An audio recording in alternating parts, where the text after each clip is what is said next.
This is the Horse Radio Network.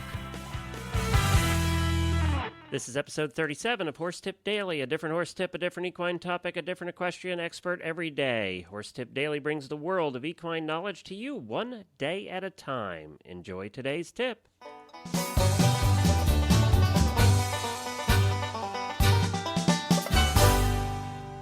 Glenn the Geek back with you from Lexington, Kentucky, and you're listening to Horse Tip Daily.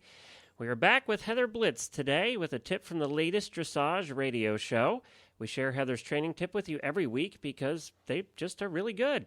Heather is a professional dressage rider living in Denmark, and she rides for the United States. This is Heather's tip from episode 13 of the Dressage Radio Show. If you would like to listen to the whole show, you can go to dressageradio.com. Here's Heather. Well, I have kind of a simple concept, but I think an important one, and two parts. One is that when you are learning, and of course we're all learning until the day we die in this sport, we're never finished. And as you're learning in dressage, I think it's important to just think that you should question everything. Even if something that you have been told was said or printed by the greatest master in the whole world, I still think it's important to just, as each individual out there learning how to do this, should question everything so that you learn it into a deep part of your brain or in a deep part of you that really makes sense and you really understand it. Rather than just saying, well, I'm doing it because I read it or I'm doing it because I was told. If you learn something, do it. If it makes sense, then you can understand it at a level that it's almost like you can sort of invent the feelings from the instructions yourself. And so that's the second part that I like to think about is I think we're all out there also to kind of reinvent our own wheel. And horses have always been horses ever since the beginning of time. They've always had the same language, the same psychology, and dressage is always going to be built on the same training scale, rhythm, suppleness, impulsion, engagement, straightness, collection.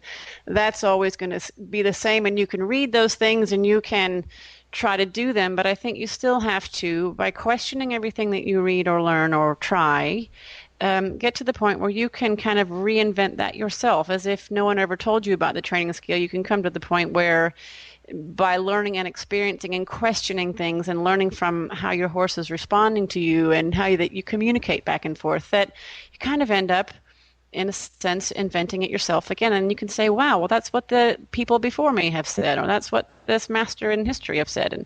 And I think that's an important thing to kind of have in mind, that you don't have to be told how it's going to go, but you can question everything to the point where you can get to it on your own. Does that make sense to you, Chris?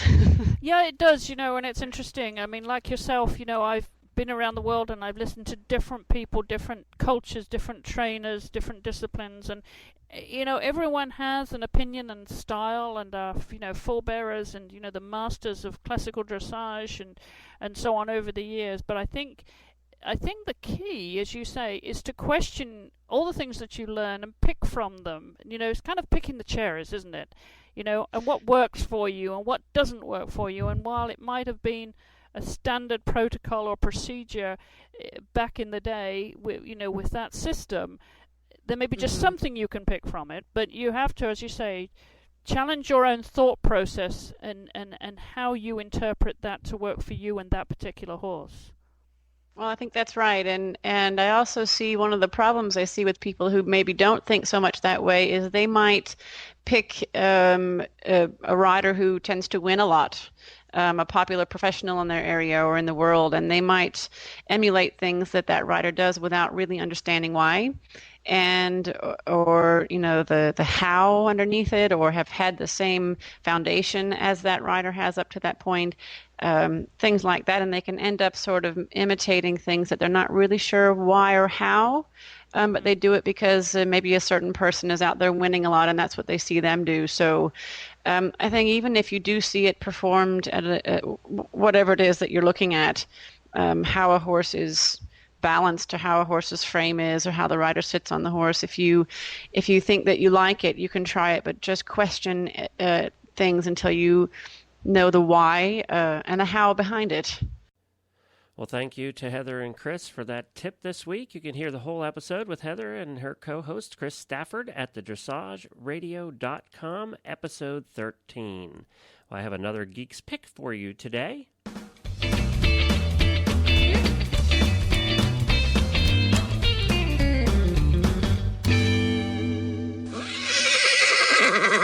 Today, I just wanted to highly recommend that you, if you're on Facebook at all, look for Equestrian Collections and become a fan on Facebook. And I'll tell you why. Is because I post all of the shows from the Horse Radio Network on her fan page. She has almost 6,000 fans there on Facebook right now. And it's kind of cool because there are conversations going on around each tip that I post. There's usually 15 to 20 conversations going on around the tips that I post every day.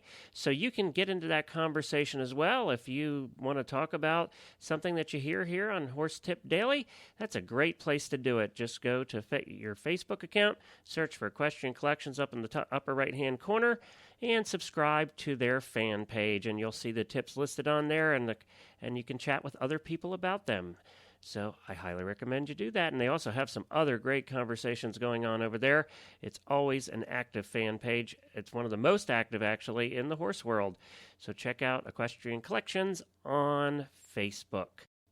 Don't forget to hop on over to horsetipdaily.com and click on the giveaway banner on the right side of the page. We're running out of time. We only have a few days left for you to register for the August giveaway.